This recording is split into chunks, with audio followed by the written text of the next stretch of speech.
Do Senhor, estou aqui com o nosso primeiro devocional aqui do meu Instagram.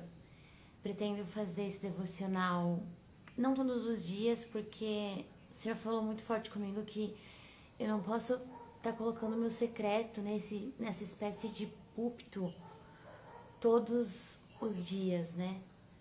Então eu entendi que esse devocional tem que acontecer para que eu estimule você a ter esse momento com Cristo, né? Mas eu já entendi que eu também preciso do meu momento de secreto com Deus, né? Eu acredito que o relacionamento com Deus, ele é uma coisa que tem que acontecer todos os dias. Porque nós somos criados para se relacionar com Deus todos os dias, né? Deus criou Adão para encontrar com ele na viração do dia. E isso que era tão importante no jardim, mais importante do que todos os animais que foram feitos, do que tudo que foi criado, o mais importante era o encontro, né, de Deus com Adão no jardim. Então nós também temos que nos encontrar com Jesus. A intenção da nossa experiência humana é nos encontrar com Jesus, né? Então eu convido você até o encontro com Jesus todos os dias. Eu vou estar aqui sempre 6h30, não todos os dias, eu ainda não decidi os dias, mas eu acredito que toda segunda, quarta e sexta eu vou estar aqui, e os outros dias eu vou estar tirando esse tempo de secreto pra mim, porque eu não posso também vir aqui todos os dias e não ter o meu secreto, né? O meu momento com Cristo. É isso aí.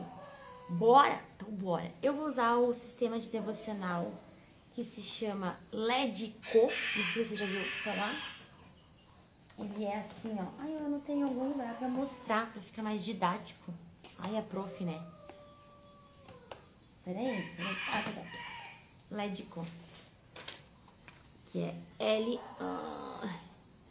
L de ler, E de escrever, D de declarar, C de cantar ou de orar. Então, eu gosto de usar esse sistema de devocional: ler, escrever, declarar, cantar e orar.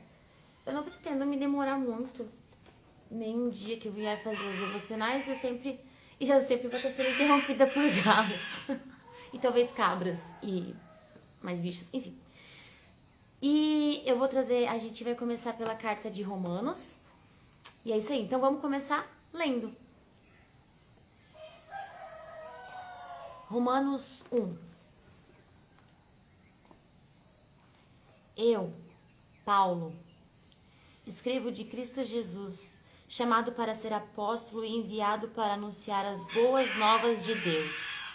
Escreva essa carta. Deus prometeu as boas novas muito tempo atrás nas Escrituras Sagradas, por meio de seus profetas. Elas se referem a seu filho, que como homem nasceu da linhagem do rei Davi. E quando o poder do Espírito Santo ressuscitou dos mortos, foi demonstrado que era o Filho de Deus. Ele é Jesus Cristo, o nosso Senhor.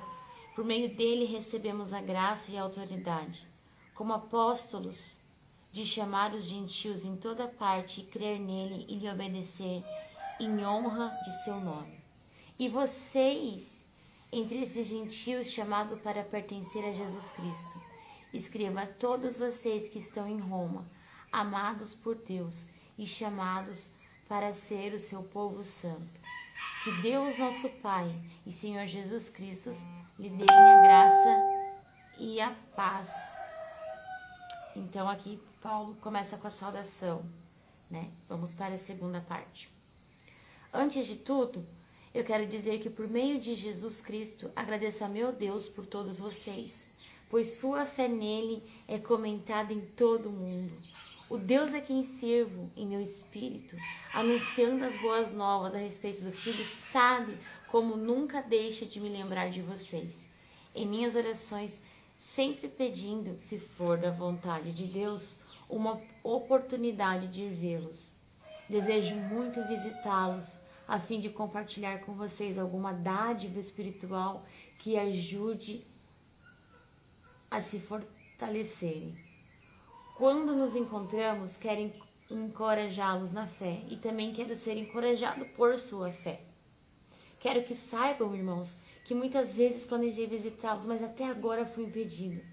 O meu desejo é trabalhar entre vocês e ver frutos espirituais, como tenho visto entre outros gentios, pois sinto grande obrigação, tanto para com os gregos como os bárbaros, tanto para com os instruídos para com os não instruídos. Por isso, aguardo com expectativas para visitá-los, a fim de anunciar as boas novas também a vocês em Roma.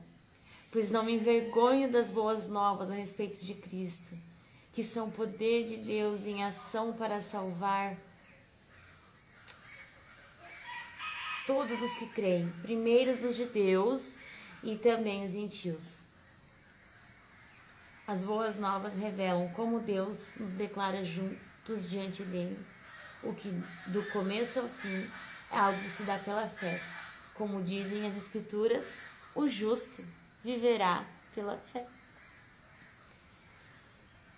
Assim, Deus mostra do céu a sua ira contra todos os que são pecadores e perversos, porque sua maldade impedem que a verdade seja conhecida. Sabem a verdade a respeito de Deus. Deixa eu só marcando aqui, que senão depois eu vou me perder. Sabem a verdade a respeito de Deus, pois ele a tornou evidente. Por meio de tudo que ele fez desde a criação do mundo, podem perceber claramente seus atributos invisíveis, seu poder eterno, sua natureza divina, portanto não tem desculpa alguma.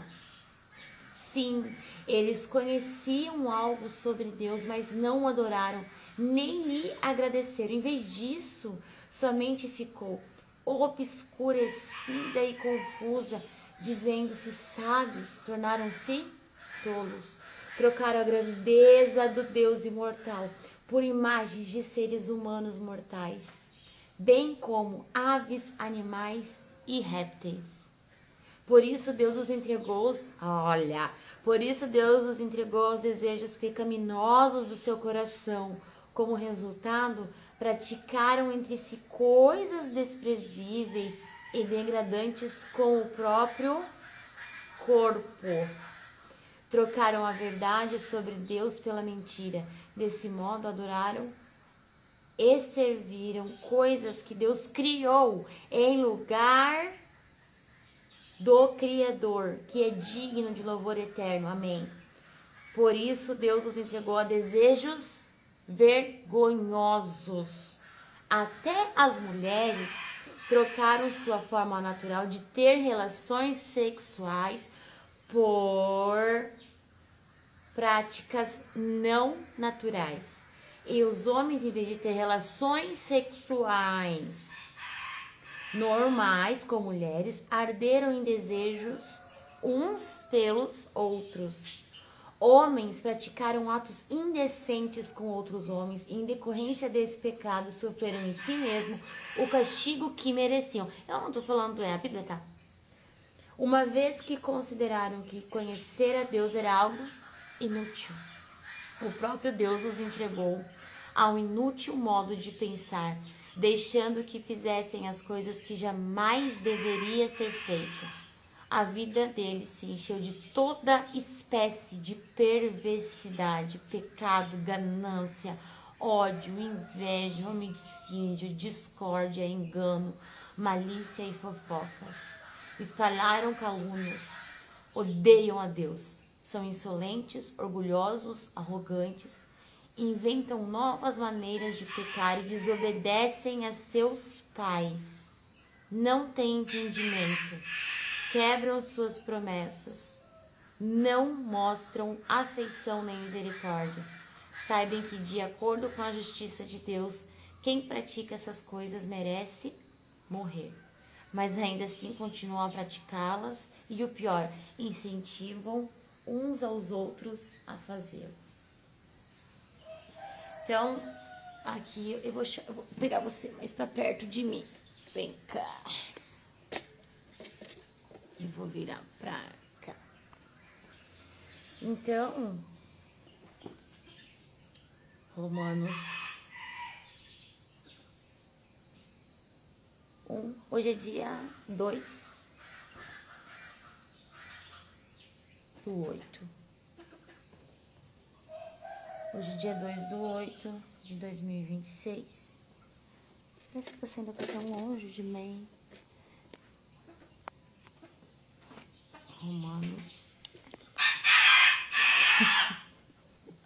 Romanos 1, dia 2/8/2026. No começo ali, Paulo começa saudando a igreja. Sauda a igreja e diz que ama. Vamos para a parte legal? Quando Paulo fala que ninguém tem desculpa para dizer que não conhece a Cristo. Ah, mas eu não conhecia Cristo. Gente, olha aqui uma coisa. A natureza proclama a glória de Deus. Olha isso, gente. O céu estava roxo, agora está claro. Não existe como você não saber que não existe um Cristo. Então, Paulo fala que não existe desculpa para dizer que eu não conhecia Jesus. Não, cara, se você não conhecia nada sobre Cristo, quando você olha para a natureza, você consegue entender que existe um Cristo, né? E daí Paulo continua, e daí ele entra na ira de Deus contra o pecado. E ali ele descreve que quando nós negligenciamos o conhecer a Cristo, aqui ele fala que diz que o humano entende que conhecer a Cristo é uma coisa inútil. Então beleza, então se você acha que conhecer a Deus é uma coisa inútil, então eu vou te entregar seus próprios desejos. Se você conhece uma pessoa, se você se entende como uma pessoa que corre atrás só, que vive a vida só para correr atrás dos seus próprios desejos, então sinto lhe informar, mas você está vivendo uma mentalidade desprezível, porque nós, enquanto humanos, não fomos criados só para correr atrás dos nossos próprios desejos. Nós fomos criados para preencher uma lacuna. Na verdade, nós somos criados para nos relacionar com Cristo, mas após o pecado, nós temos uma lacuna, né, que é a morte, né, espiritual, que nós precisamos preencher com Jesus. Então, aqui Paulo, inclusive, aqui ele fala sobre a homossexualidade, né? E não sou eu que estou falando. O Paulo, ele fala assim, trocaram a grandeza do Deus mortal por imagens, começaram a correr atrás dos seus próprios desejos.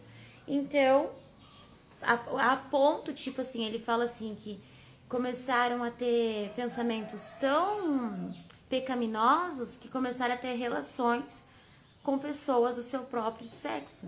Então, como é que Paulo explica a homossexualidade? Como é que a Bíblia explica a homossexualidade? Ele não fala que é uma coisa natural, a Bíblia fala que é uma busca tão constante pelos seus próprios desejos que você acaba se entregando a essa carnalidade. Eu entendo também que a homossexualidade, ela é um pecado tanto quanto qualquer outro pecado. Então, é um pecado tanto quanto fofoca, tanto quanto mentira, tanto quanto... Então, não me venha com... Sabe? Porque parece que as pessoas tratam isso como se fosse um pecado maior. Não existe isso, gente. Pecado é pecado. Tem pecado com mais consequência.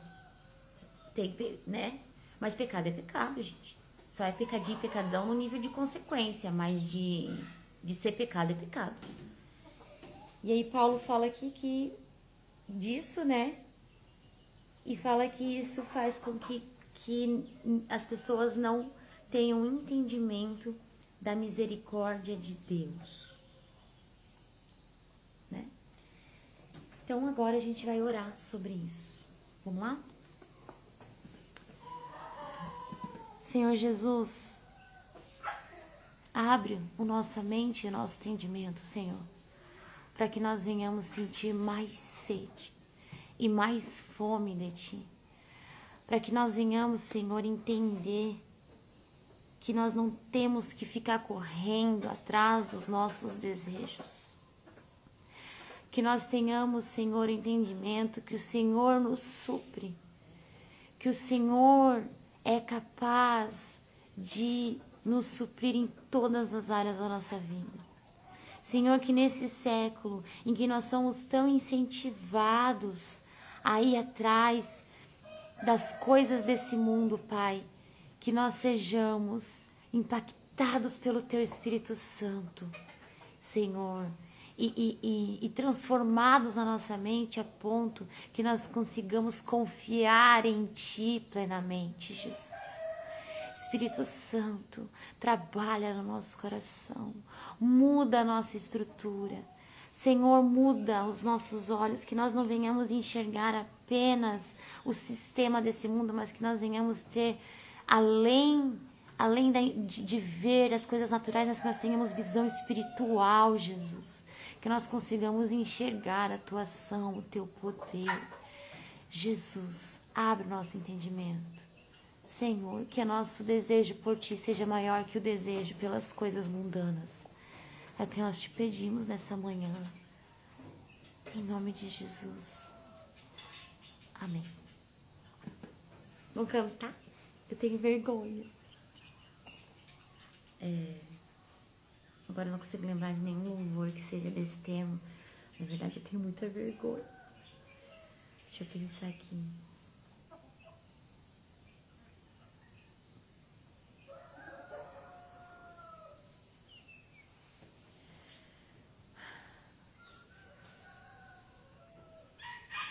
És o dono dos meus dias, sempre comigo, todo o tempo. És o centro da minha vida. Que o Teu poder esteja atento. E se eu me desviar, fala comigo, Senhor, com todo Teu amor. Não me importa a hora ou lugar, que toda vida em mim seja pra Te adorar. Amém. E agora vamos declarar.